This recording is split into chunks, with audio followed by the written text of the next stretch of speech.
This is the clearest film ever shot of a real, unidentified flying object.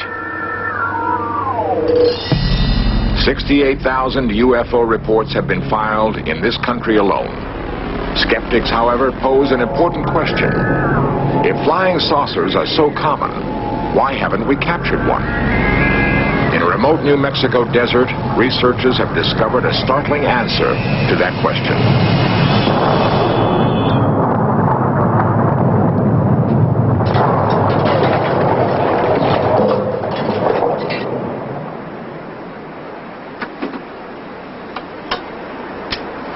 A persistent rumor holds that the United States government has recovered and is concealing fragments of alien spacecraft. Fragments and more.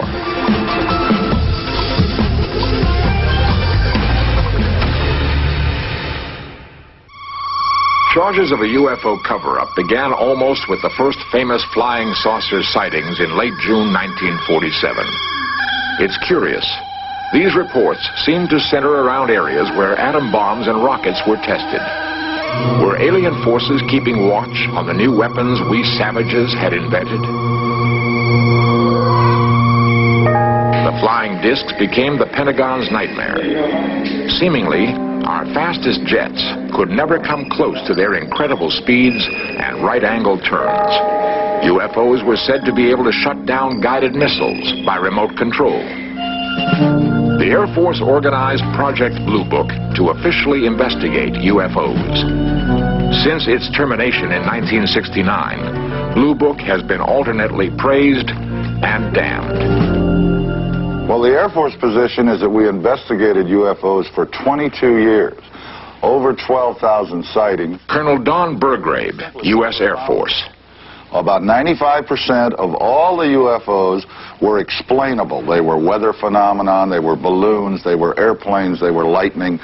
And we concluded as a result of our investigations, which was carried out very scientifically, that one, there was no threat to the security of the United States, and there was no evidence that we could ever locate that an extraterrestrial vehicle had landed here. New York lawyer Peter Gersten sued the CIA and FBI to release 5,000 UFO-related documents. The reading of all the documents reveals that UFOs have the ability to render inoperable present-day technology. UFOs have the ability to gain access to our most sensitive military installations, unrestricted and unlimited access to nuclear installations. There's no doubt about it in my mind that there's a government UFO cover-up. Ray Fowler, civilian UFO researcher for 17 years. I've talked to military people who have told me about government cover-ups, how they've been instructed to say this and to say that. And I worked for the United States Air Force Security Service myself, and which worked for the National Security Agency, and I'm very familiar with intelligence operations and cover stories and things like that. So there's no doubt in my mind that there is a cover-up. If there was a planned cover-up, then they were very successful in keeping it from me. Colonel Robert Friend, former head of Project Blue Book, now an engineer on the space shuttle. A lot of these organizations decided that there was a cover-up because the Air Force didn't pursue these sightings to what they considered the ultimate conclusion. If there has been a UFO cover-up, it began in Roswell, New Mexico. Near White Sands and Alamogordo, Roswell was home base for many early tests of atom bombs and guided missiles. Here, also, the practice of military stonewalling may have been perpetrated. The case began when Roswell businessman Dan Wilmot witnessed an amazing object over the town. His son tells the story. This was their home in July of 1947, and it was one summer evening. They were sitting out here. Dad looked up in the west and saw an object that came down and had lights blinking, and it was rather frightening to him, but he said all of a sudden it seemed to rock a little bit and sort of counterbalanced itself, wiggle a little bit, and then seemed to settle down and take off at a rapid rate of speed. The next day, reporters heard that the Air Force had found fragments of the mystery object crashed on a remote ranch northwest of Roswell. Excitement ran high. until officials announced it was only a weather balloon. Major Jesse Marcel, in charge of the operation, now tells a far different story. They took pictures, of course. They had a whole flock of microphones there. They wanted me they wanted some comments from me, but I wasn't at liberty to do that. So all I could do is keep my mouth shut.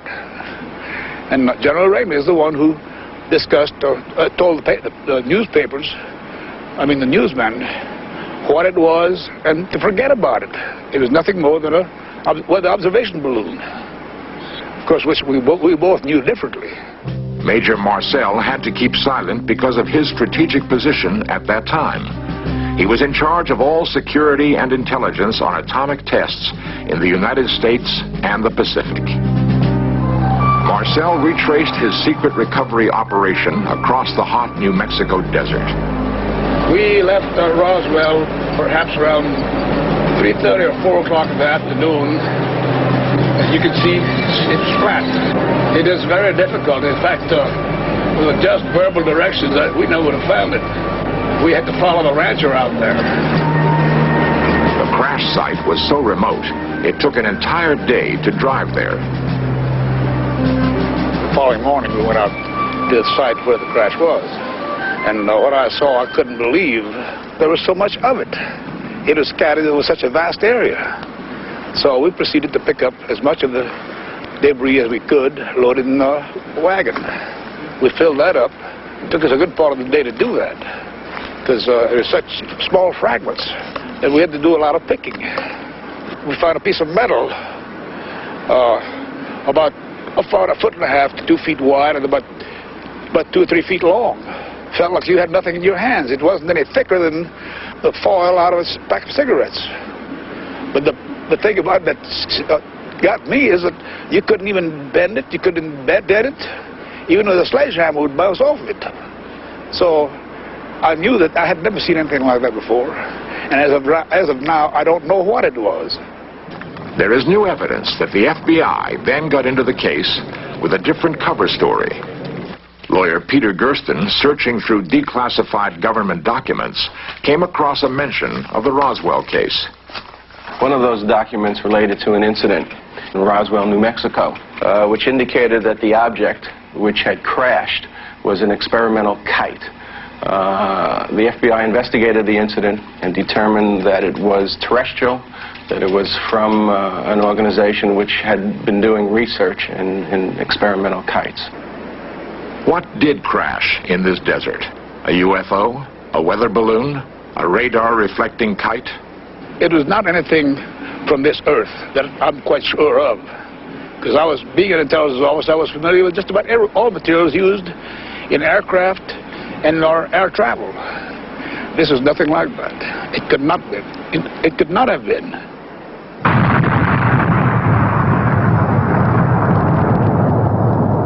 To develop the first atomic bomb, the Manhattan Project was our first totally secret military operation. Secrecy has continued to this day as an instrument of foreign policy. Official fabrications have become a vital link in security. We never admitted such a spy plane as our U-2 existed, until the Russians managed to shoot one from their skies. We managed to capture an advanced enemy aircraft. Even fragments can reveal new information. Such captured material is routinely rushed to Wright-Patterson Air Force Base in Dayton, to the top secret Foreign Technology Division. This place is so classified that former Air Force General Senator Barry Goldwater was once denied entrance.